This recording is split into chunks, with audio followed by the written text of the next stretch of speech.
kisah meninggalnya Ratu Malang ini kan, mohon maaf ini banyak yang menyebutnya ini tragis gitu ya, menyedihkan gitu ya, karena banyak ditulis di buku-buku, kemudian cerita tutur juga mengatakan demikian.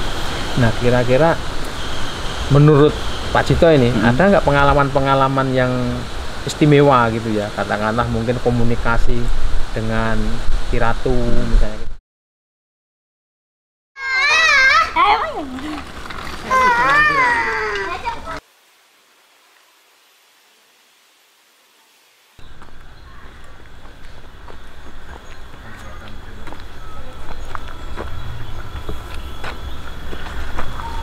Halo Tribuner, sekarang kita ada di Dusun Watu Gelir, Desa Pleret, Kecamatan Pleret, Kabupaten Bantul. Nah, ini di sini tuh disebutnya bisa Gunung Gelir atau Gunung Sentono. Lokasinya ini sekitar 1 km saja di sebelah timur Pleret, yang kalau misalnya kita baca buku sejarah, Pleret adalah keraton Mataram yang ketiga setelah Kota Gede, kemudian ke Kerta, kemudian pindah lagi ke Pleret. Nah, dari pusat kota Yogyakarta atau misalnya dari Malioboro, ini jaraknya sekitar 12 km. Akses ke sini kita bisa menggunakan Gokar, Gojek, Grab, atau menggunakan taksi atau kendaraan pribadi. Cukup mudah, aksesnya gampang. Nah, ada apa di sini? Di belakang ini kita lihat, di sini adalah cagar budaya Makam Ratu Malang. Kalau misalnya kita baca buku sejarah atau kita buka-buka cerita sejarah, maka ini disinilah tempat dimakamkannya Ratu Malang yang merupakan permaisuri dari Sunan Amangkurat I, Raja Mataram yang ada di Keraton Pleret. Nah, tahun 1665 Ratu Malang itu dimakamkan di puncak Gunung Sentono. Nanti kita akan lihat ke sana. Nah, cerita di balik kisah ini yang sangat menarik, menyeramkan. Kita nanti akan ketemu di atas sana. Oke.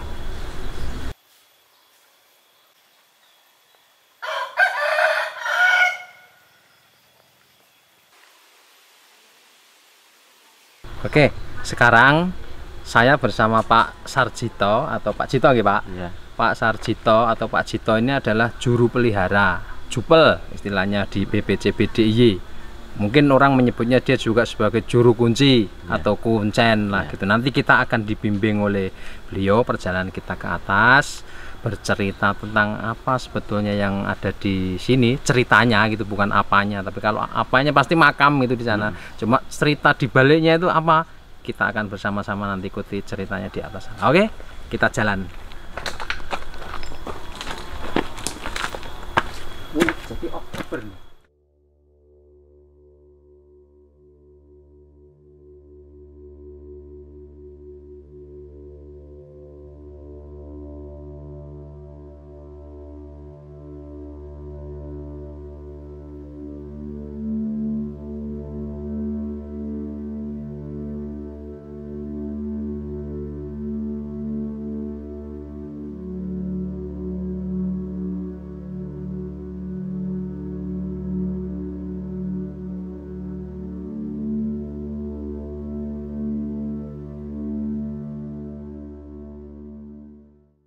Oke, kita sekarang ada di persis di gerbang masuk komplek Makam Ratu Malang ya. Di belakang ini adalah kompleknya, dalamnya. Nanti Pak Cito akan mengantarkan kita ke dalam untuk mengetahui lebih detail lagi tentang apa yang ada di dalam sana. Oke.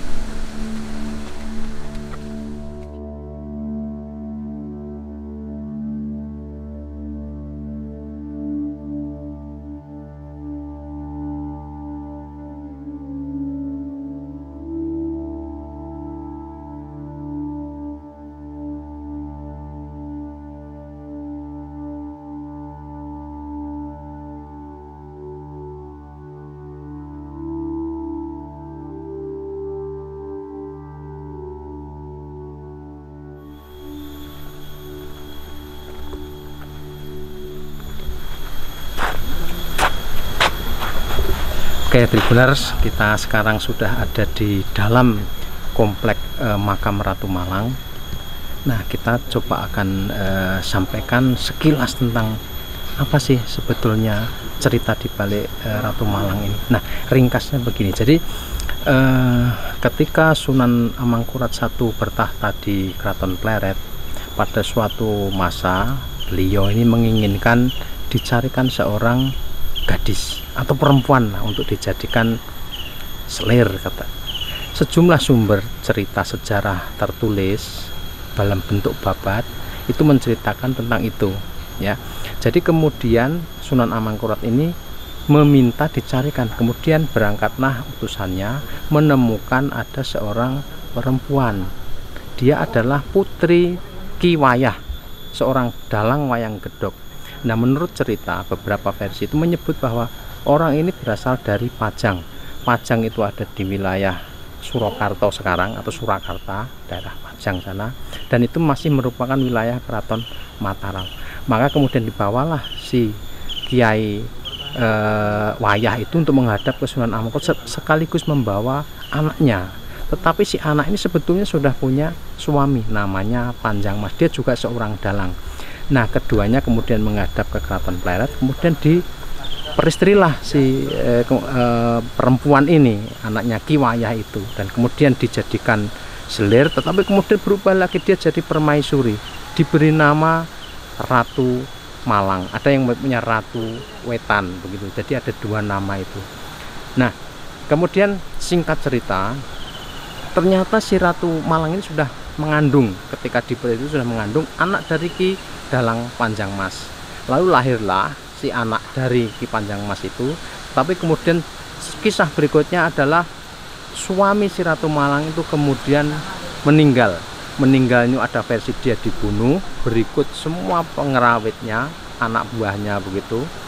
Dan kemudian dia dimakamkan di sini. Nanti kita akan lihat tempatnya ada di belakang sana, tetapi dipisahkan dari istrinya, lokasi pemakamannya itu. Nah, kemudian cerita di balik itu nanti kita akan bahas di segmen lain. Nah, kemudian keduanya dimakamkan di sini, ditempatkan di tempat yang berikut semua krunya, kru kalau di pedalangan kan ada pengerawit itu, ada yang main gamelan, ada yang main kendang, sinden dan seterusnya. Semuanya dimakamkan di sini. Jadi di sini ada puluhan nisan, ada yang terawat, ada yang sudah tidak terawat, tetapi tempat-tempatnya masih. Nah, jadi komplek ini terdiri dari 3 bagian sebetulnya. Yang pertama adalah bagian teras pertama, ini ada makam para pengerawit dan seterusnya. Kemudian di sekat yang utama ini ada makamnya Ratu Malang. Ada beberapa asisten lah, kalau istilah sekarang asisten atau dayangnya itu juga di sana. Kemudian satu lagi adalah makamnya Ki Dalang Panjang Mas atau suami Ratu Malang. Nah, kita akan lihat sama-sama di mana sih letaknya nisan atau makam Ratu Malang itu. Kita jalankan.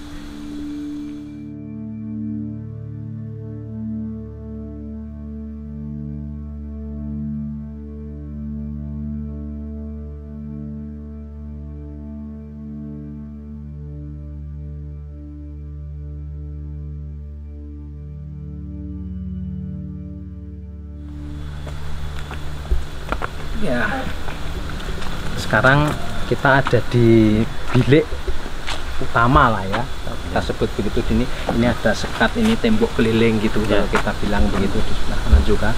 Nah, disinilah yang kemudian disarekan Kanjeng Ratu Malang. Nah, tapi kita akan mencari penjelasan dari Pak Jito. Ini kan ada 1, 2, 3, 4, 5, 6, 7, 8 kurang lebih ya. Siapa saja yang sumare di sini atau yang dimakamkan di sini? Nah, monggo Pak Jito. Yang paling tengah yaitu makam Ratu Malang. Terus sebelah timurnya itu Mban Kanti, abdi kinasihnya. Terus itu pendereknya, terus ini kakaknya namanya Dewi Roro Ismi, kakaknya Ratu Malang. Nah, terus ini pendampingnya. Terus yang paling sudut itu Empu Supojoyo. Empu Supo. Terus ini Kiratno. Terus ini Raden Mas Sajid, putranya Dewi Roro Ismi. Empu Supo itu siapa? Kalau dia seorang pembuat pusaka. di era Amangkurat. Kayak empu anu ya, bikin keris Ya, kayak seperti gitu-gitu itu. ya. Oh, jadi dia ditempatkan di sini semua. Ya. Kemudian di depannya tidak ada lagi. Tidak ada. Jadi ditempatkan di sini itu Ratu Malang, kakaknya, kemudian beberapa abdi kinasih lah Ya, gitu ya. Nah, ada penjelasan nggak Pak? Kenapa kok dia ditempatkan di bilik khusus kayak begini? Kan disekat. Heeh. Kalau apa ya, jadi suaminya Panjang Mas, tapi kan dia diangkat sebagai permaisuri raja, tetap disekat. Dipisahkan Ya, lah dipisahkan. gitu, ya. Jadi diberi tempat khusus gitu Ya, lah kira-kira ya. Oke. Kemudian selama ini yang paling sering dikunjungi oleh peziarah itu yang mana? Ya Panjang Mas, Ratu Malang, dan di sana Sendang. Oh gitu. Tapi orang ke sini ziarahnya ya ke semua ini ya, Iya, tempat semua. ini ya. Tidak secara khusus misalnya ke Enggak, Ratu Malang enggak. gitu. Oke. Terus kalau yang di luar ini mungkin bisa Yang dijelaskan. kedua ini adalah pemusik dan pendereknya. Ada Pangeran Bagus, Pangeran Siswoyo, Pangeran Sentanu, dan banyak Pengerawit toh, Ya. pemusik Nah, gamelan itu pemusiknya. pengerawit. Itu juga ada apa itu, gurunya Amangkurat namanya Dapo Awang. Dapo Awang. Dampo Awang. Dampo Awang. Yang di sebelah Itu sendiri itu. ini tengah. Itu gurunya Amangkurat. Itu gurunya Amangkurat. Oke. Terus kalau di sebelah kaki kanan depan sana sudah tidak ada lagi Tidak ya? ada. Nah, kalau pemakamannya Ratu Malang, kemudian kakaknya, kemudian Pusupo, ini memang berbarengan atau berbeda-beda waktunya Kalau yang ini menurut ceritanya? yang Panjang Mas beserta Apo ini bersamaan. Kalau yang Ratu Malang enggak, terakhir. Nah, ini yang kakaknya ini saja. Bersamaan bukunya yang terakhir Ratu Malang. Jadi Ratu Malang terakhir, ini yang makam ini sudah sebelumnya udah semua di sini. Kan dulunya mau dimakamkan ke Sendang. Tapi dari sana kan akhirnya keluar. Terus dia minta didekatkan sama suaminya ke Panjang Mas, terus dimakamkan di sini. Oke, berarti gitu. Jadi Tribuners, jadi ini ceritanya menarik ini karena apa? Karena ternyata komplek makam yang di sini ini lebih dulu ada sebelum Ratu Malang dimakamkan sini, karena meninggalnya kan tidak berbarengan ya. Yeah. Lebih dulu Ki Panjang Mas, suaminya itu, kemudian beberapa pengerawit, kemudian pembantu dayang-dayangnya sudah dimakamkan di sini dulu. Baru kemudian berselang waktu kemudian Ratu Malang ini meninggal, sedianya nanti akan dimakamkan di tempat yang tersendiri, mestinya lebih istimewa ya, karena dia lebih besar, kemudian dia mungkin sendiri di sana. Tetapi kemudian ceritanya nanti di sana. Kenapa kok kemudian batal dimakamkan di sana? Ada apa? Tadi disinggung ada Sendang Moyo, airnya nggak pernah kering gitu, sehingga kemudian dipindahkanlah ke sini gitu ceritanya. Kemudian kalau yang mungkin cerita ya, kan orang pasti akan penasaran kisah meninggalnya Ratu Malang ini kan, mohon maaf ini banyak yang menyebutnya ini tragis gitu ya. Menyedihkan gitu ya, karena banyak ditulis di buku-buku, kemudian cerita tutur juga mengatakan demikian. Nah, kira-kira menurut Pak Cito ini ada nggak pengalaman-pengalaman yang istimewa gitu ya, katakanlah mungkin komunikasi dengan Ki Ratu misalnya gitu? Kalau Ratu Malang kan dia meninggalnya bunuh diri karena dia nggak mau diperisi sama Amangkurat. Dia tuh minum racun. Minum racun. Iya. Nah oke, setelah itu ada nggak cerita-cerita sekarang ini mungkin pengalaman pribadi Pak Cito berkomunikasi dengan Ratu Malang, mungkin dia apa? Ya kalau Ki Panjang Mas saya suruh menjaga dan merawat. Siapa saya yang naik suruh mengantar. Gitu, nggak ada ya cerita misalnya dia minta diapakan, dikirimi apa? Enggak, kalau itu kan dulu kan nggak ada apa tuh kain-kain. Dulu Mbah Panjang Mas saya minta dikasih selimut. Yang di sana atau yang termasuk semua ini? Oh, jadi dulu nisannya nggak ada kain. Kan saya berkomunikasi, saya minta dikasih selimut. Oh gitu. Terus dikasih ini ada jarik sama kain mori. Itu diberikannya setiap tahun diganti atau enggak? Kadang ada peziarah yang ganti. Gitu ya. Bukan selalu harus dari Pak Cito ya. Enggak. Pengalaman seru barangkali mungkin. Enggak, cuma ya itu kalau biasanya Pak, saya ada mimpi suruh ganti selimutnya Simbah. Ganti gitu. Itu kemarin ada dari orang Kasongan tuh, baru kemarin mimpi ditemui terus minta selimut. Itu ya. Habis ini kita akan coba lihat di makamnya Ki Panjang Mas, Ki Dalang Panjang Mas ada di depan sana di bawah pohon beringin. Bulu. Oh, pohon bulu. Dia sendirian ya di sana ya. Sumare sendirian di sana dipisahkan. Kan sebagai seorang dalang kan sendiri. Dari kalau seperti pertunjukan wayang kan dalang kan paling depan. Paling depan gitu. Ya, oke. Kita akan menuju ke makamnya Ki Dalang Panjang Mas di sana. Dia memang disendirikan di komplek makam ini karena ya sebagai dalang dia mesti posisinya kan kalau di posisi pentas itu kan di depan ya, paling ujung, paling depan, sehingga ini diletakkan di paling ujung. Jadi kita mengulang cerita tadi bahwa Ki Dalang Panjang Mas ini kan meninggal lebih dulu dari Ratu Malang ya. Berikut semua pengrawitnya, abdi dan pengiringnya lah itu, semua krunya itu meninggal, dibunuh oleh Mangkurat I. Kemudian dimakamkan di sini. Nah, disinilah kemudian dia disemarekan atau disarekan. Nah, banyak cerita-cerita unik, menarik sebetulnya, termasuk misalnya banyak orang bertanya-tanya, ada yang pernah melihat penampakan ular besar kayak ular naga, ada harimau dan sebagainya. Sebetulnya itu gimana sih Pak ceritanya? Apa betul memang demikian atau gimana sih? Iya, mungkin kalau biasanya pelihara itu tujuannya itu apa? Biasanya kalau tujuannya itu baik, biasanya yang udah baik, disambut baik dengan baik. Tapi kalau dia udah tujuannya jelek, ya yang nyambut biasanya itu ular. Ular ya. Ularnya itu bentuk ular biasa atau?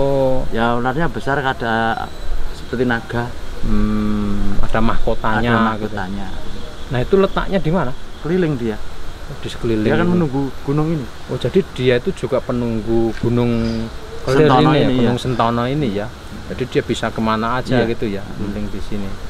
Nah, oke. Kemudian kalau posisinya itu pohon ini ya, karena besar banget, pohon bulu namanya. Ya. Ini memang sejak awal atau kira-kira gimana ya? Enggak, dulu makam, terus sisa paling utara ada pohon Kamboja, selatan juga Kamboja, terus tumbuh pohon bulu. Oh, jadi natural aja ya, alamiah ya, itu aja ya. Ya. Sampai sekarang kemudian dia ada di posisi di bawah pohon ya. Di apa namanya, nisannya itu udah ada akar-akar pohon bulu ini. Dan memang betul-betul di pojok ini anunya, posisinya. Betul-betul di pojok itu ada, sebelah kanan itu ada dinding, utara juga ini di pojok betul. Karena di sebelah kanan saya ini atau sebelah kiri kamera ini kan perengan itu ya, perengan, sehingga tidak bisa lagi dibikin. Jadi datarannya memang ada di sini. Nah, oke. Nah, kalau Ki Panjang Mas sendiri menurut cerita yang Pak Cito pernah tahu gitu ya, itu sebetulnya dia waktu itu dibawa ke Pleret atau gimana sih kok bisa kemudian dimakamkan ini? Atau ketika dia dibunuh itu apakah sedang pas pentas atau bagaimana? Dia kan diundang ke Mangkurat I, dia diundang untuk bermain wayang. Bermain wayang di keraton. Pertama kali dia tahu kok siapa yang nyindir kok cantik. Ya, ya. Itu istri saya. Dibilang gitu. Terus mau diminta sama Mangkurat. Tapi bojo. Gitu ya? Tapi tidak boleh. Ya. Terus diundang lagi ke keraton.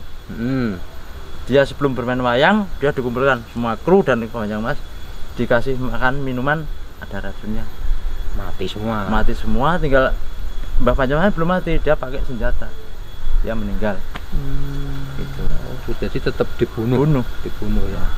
Kemudian dimakamkan semua di sini. Ratu Malang kemudian dijadikan istri. Makam ini dinamakan Antokopuro. Yang berarti istana kematian. Istana kematian. Jadi namanya di dalam babat juga sudah disebut, di sejarah-sejarah kuno itu juga sudah dinyatakan bahwa tempatnya memang Antakapura, Antokopuro. Kalau dibalik ya Puro Antoko. Pura itu istilahnya ya bangunan atau istana, Antaka ya kematian. Jadi kayak pesarean atau makam lah kalau di sini gitu ya, orang menyebutnya begitu. Jadi Antakapura itu istana kematian. Dan ini isinya ya hanya rombongannya Ki Dalang Panjang Mas. Nah, menurut Pak Cito ini karena jupel juga di BPCBDI kemudian tahu banyak lah. Kira-kira kalau ngelihat komplek ini kan kelihatannya masih paling utuh. Peninggalan Mangkurat I. Ya. Atau mungkin ada contoh lain yang masih kira-kira masih kelihatan bentuknya gitu ya? Nggak ada, cuma sini. Cuma di Kalau sini. di keratonan tinggal pondasinya. Fondasi kaki-kaki Ya, udah cuma terkubur ya. Yang masih itu cuma di sini. Ya, itu ceritanya kalau Ki Dalang Panjang Mas. Ratu Malang meninggal, dia bunuh diri mau dimakamkan di sini. Tapi jenazah sampai sini airnya keluar, nggak pernah kering.